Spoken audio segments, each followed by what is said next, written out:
بسم اللہ الرحمن الرحیم۔ قابل قدر محترم سامعین حضرات، آج ہم اس ویڈیو میں یہ بتلائیں گے، یہ ذکر کریں گے کہ کن باتوں سے غسل واجب ہو جاتا ہے، فرض ہو جاتا ہے، اور شریعت میں غسل واجب ہونے کے، فرض ہونے کے اسباب کیا ہیں، اور غسل میں کتنے فرض ہیں، اور یہ بھی بتلائیں گے کہ غسل کرنے کا مسنون و سنت طریقہ کیا ہے۔ آپ سے گزارش ہے ہماری ویڈیو پسند آئے لائک، شیئر اور کومنٹ کریں۔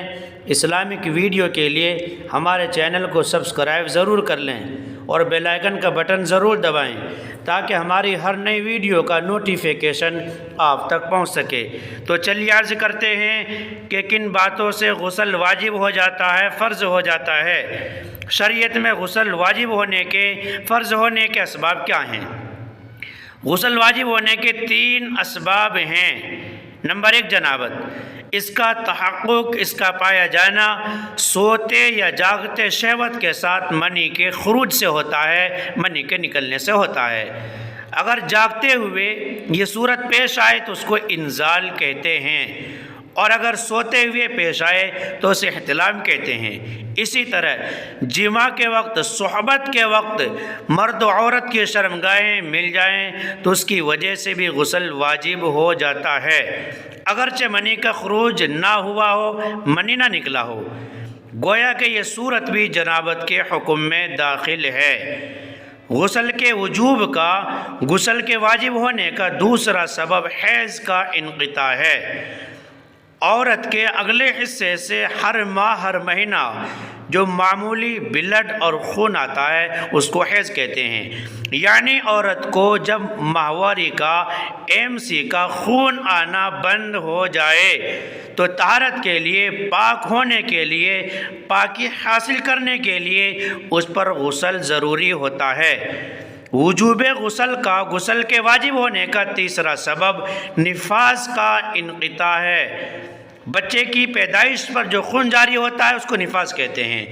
یعنی بچے کی پیدائش پر جو خون جاری ہوتا ہے جب وہ آنا بند ہو جائے تو طہارت کے لیے، پاک ہونے کے لیے، پاکی حاصل کرنے کے لیے غسل کرنا ضروری ہوتا ہے۔ اور غسل میں 3 فرض ہیں۔ نمبر 1 کلی کرنا، نمبر 2 ناک میں پانی ڈالنا، نمبر 3 پورے بدن پر پانی بہانا۔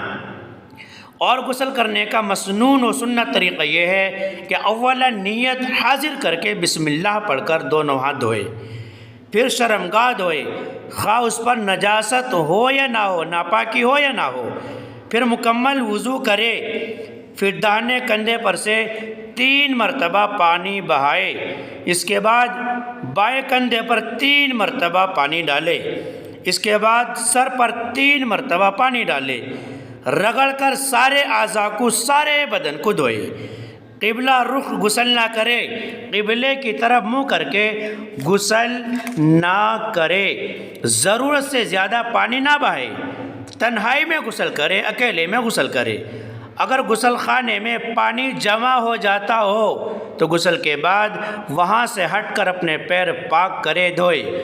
حاضرین، آپ کو ہماری ویڈیو پسند آئے لائک، شیئر اور کومنٹ کریں۔ اگر آپ نئے ہیں اسلامک ویڈیو کے لیے ہمارے چینل کو سبسکرائب ضرور کر لیں اور بیل آئیکن کا بٹن ضرور دبائیں تاکہ ہماری ہر نئی ویڈیو کا نوٹیفیکیشن آپ تک پہنچ سکے۔ فقط والسلام، واللہ اعلم بالصواب۔